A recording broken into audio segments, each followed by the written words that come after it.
ചെറുപ്പം മുതൽ കേട്ടുവരുന്ന ഒരു സംഭവമാണ് കറുപ്പ്. ആദ്യമായിട്ട് ഞാൻ എൻ്റെ ഫാമിലിയിൽ ഇത് കേൾക്കുന്നത് എൻ്റെ പപ്പയുടെ ബ്രദറിൻ്റെ വീട്ടിൽ നിന്നാണ്. എൻ്റെ അമ്മയുടെ അടുത്ത് പറയുന്നത് ഞാൻ പല സമയം കേട്ടിട്ടുണ്ട്.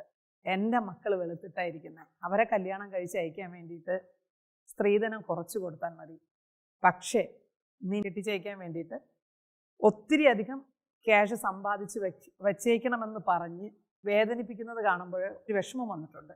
കറുപ്പ് ആയി ജനിച്ചതുകൊണ്ട് കേൾക്കേണ്ടി വന്നിട്ടുള്ള കുറേയധികം സംഭവങ്ങൾ. എൻ്റെ ചെറുപ്പത്തിലായിരുന്നു എൻ്റെ കല്യാണം. എൻ്റെ കൂടെ അവർ നേരിട്ട് പറഞ്ഞൊരു സംഭവമാണ്, പൈസയ്ക്ക് വേണ്ടി മാത്രമാണ് കെട്ടിയത്, അല്ലാതെ നീ ഈ കറുത്തിരിക്കുന്നത് കൊണ്ട് നിന്നെ കെട്ടാൻ വേറെ ഒരു ആവശ്യവും ഞങ്ങൾക്കില്ലായിരുന്നു. ഞാൻ അനുഭവിച്ചത് അത്രയും കറുപ്പും സ്വത്തിൻ്റെയും പേരിലാണ്. സത്യം പറഞ്ഞാൽ ഒരു കൊച്ചുകുട്ടി ഇരുന്ന് കരയും പോലെ ഇരുന്ന് കരഞ്ഞിട്ടുള്ള സന്ദർഭമുണ്ട് ഞാൻ ആ വീട്ടിനകത്ത്. ശരിക്കും അനുഭവിച്ചിട്ടുണ്ട്.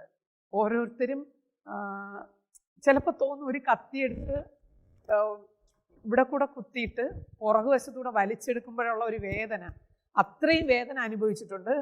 പ്രഗ്നൻ്റ് ആയിരിക്കുന്ന സമയത്ത് തന്നെ മകനെ പ്രസവിച്ചു കഴിഞ്ഞപ്പോഴത്തേക്ക് ഒരു മകൻ കിട്ടി. ചിലപ്പോൾ എൻ്റെ ലൈഫ് ശരിയാകും, അങ്ങനെ കോംപ്രമൈസിന് ശ്രമിച്ചിട്ടുണ്ടായിരുന്നു. ആദ്യം അവർ വന്ന് കണ്ടപ്പോൾ കുഞ്ഞ് വെളുത്തിരുന്നു. പ്രസവിക്കുന്ന സമയത്ത് കുറച്ച് നിറമൊക്കെ കാണും. അത് കഴിഞ്ഞിട്ട് കൊച്ച് കറുത്തിരിക്കുന്ന കണ്ടിട്ട് പിന്നെ ആ ഒരു ഫാമിലി എൻ്റെ വീട്ടിലോട്ട് തിരിച്ചേ വന്നിട്ടില്ല.